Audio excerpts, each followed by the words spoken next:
Now, we all know that jails are dangerous and sometimes even deadly places. Weapons, drugs, and assaults are fairly commonplace, and so are injuries to inmates and even staff.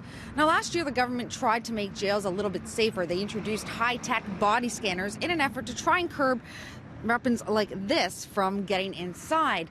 But they're still getting in on a regular basis, and people are still getting hurt. Part of the problem? The government introduced the scanners without clearing out the weapons that were already behind bars. A warning now, there are images in this story that some may find disturbing.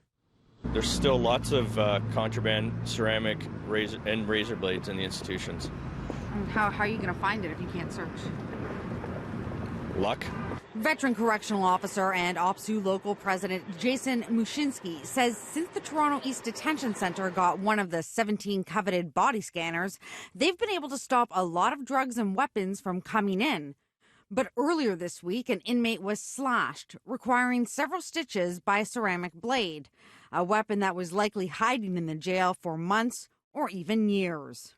Inmates have been injured and staff have been injured. As CityNews first reported last August, the Ministry of Correctional Services has spent $10 million on body scanners to stop contraband from entering jails, but they didn't clear out the stuff that was already there. We asked how many people have been injured by contraband weapons since the scanners were installed, and we're told the ministry does not centrally track workplace injuries.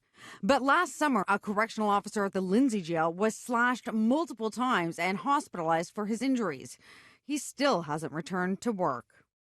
At Toronto East Detention Centre, there has not been an institutional search with the full body scanner since it was introduced. It's the same story at 15 of the other jails that have one of these high-tech, high-price scanners.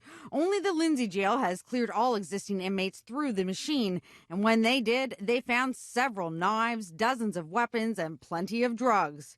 But no other jail has been allowed to do the same. Time and time again, our corrections officers have requested the government to allow them to perform a full sweep of the facilities to eliminate any doubt of contraband being in the facilities.